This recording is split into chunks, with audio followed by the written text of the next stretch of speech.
ఈరోజు సుదీర్ఘంగా మీడియాతో మాట్లాడినటువంటి వైఎస్ జగన్మోహన్ రెడ్డి గారు ఒక రకంగా చాలా ఆవేదనతో ఒక మాట చెప్పారు పాపం. ఏమని? ఆయన మెడికల్ కాలేజీలు ప్రస్తావన వచ్చినప్పుడు 17 మెడికల్ కాలేజీలు ప్రభుత్వ పరిధిలో తీసుకొని వచ్చేసి కరోనా లాంటిది 2 సంవత్సరాలు హిట్ చేసినా కూడా నిర్మాణాలు సాగించి 2023-24లోనే 5 మెడికల్ కాలేజీల అడ్మిషన్లు స్టార్ట్ అయిపోయాయి. 24-25లో 2 స్టార్ట్ అయ్యాయి. యాక్చువల్గా 7 స్టార్ట్ అవ్వాల్సి ఉండే.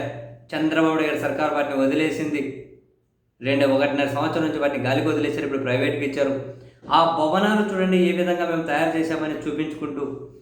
ఇవే కాదు, అండ్ ఉద్దానం దగ్గర నుంచి మొదలుపెట్టి వివిధ ఆసుపత్రులు, రకరకాల రీసెర్చ్ సెంటర్లు, వైద్యంలో ఎన్ని మార్పులు తీసుకొచ్చామని అవన్నీ చూపించుకునే క్రమంలో జగన్మోహన్ రెడ్డి గారు కూడా కాసింత భావోద్వేగానికి గురై మా చేత కాలేదు, చేసింది కూడా మేము చెప్పుకోలేకపోయాం, మా చేత కాలే, మా వాళ్ళ చేత కాలే, చెప్పుకోలేకపోయాం, చేసింది కూడా చెప్పుకోలేకపోయాం.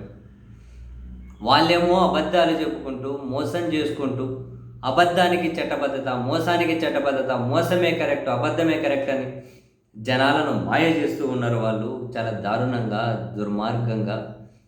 మేమేమో చేసిన మంచి చెప్పుకోలేకపోయాం. ఎవరి వలన అవుతుందా? 2 ఏళ్ళు కరోనా అడ్డం వచ్చినా కూడా 17 మెడికల్ కాలేజీలు ప్రభుత్వ పరంలో తీసుకొని వచ్చేసి ఇన్ని మెడికల్ కాలేజీల్లో అడ్మిషన్లు స్టార్ట్ అయిపోయాయి, రెడీ అయిపోయాయి.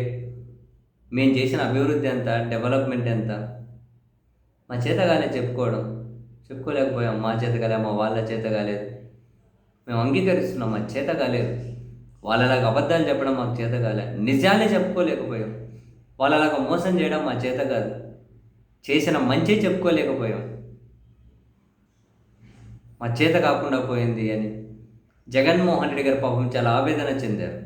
అవన్నీ చూపించుకుంటూ తాను కూడా భావోద్వేగానికి గురయ్యారు. ఇంత చేసి కూడా కనీసం చెప్పుకోలేకపోయాము అని. అది నిజం, ముమ్మాటికి నిజం. అదేదో అంటారే, ఇడిచిన వాళ్ళు ఊరికి పెద్ద అని, అంతేనా? అట్లా అంటూ ఉంటారు కదా, నోరు నొందే ఊరు అంటారు. అటువంటి ఏవో సామెతలు ఉంటాయి కదా. నోటికి ఏది వస్తే అది మాట్లాడినా, అబద్ధం, మోసం, దుష్ప్రచారం ఏదున్నా అదే పదే 10 మంది మాట్లాడుతూ ఉంటే జనాలు కూడా మాయలో పడే పరిస్థితి. బట్ నిజమే కదా జగన్ గారు చెప్పింది. మంగళగిరిలో ఎయిమ్స్ రావాలంటే 5-6 ఏళ్ళు పట్టింది. ఒకటి, జగన్మోహన్ రెడ్డి గారి హయాంలో 2 ఏళ్ళు కరోనా వచ్చినా కూడా 3 ఏళ్ళలో 5 మెడికల్ కాలేజీలు క్లాసులే స్టార్ట్ అయిపోయాయి. మరో సంవత్సరం అంటే 4 ఏళ్ళలో ఇంకో 5 మెడికల్ కాలేజీలు రెడీ అయిపోయాయి.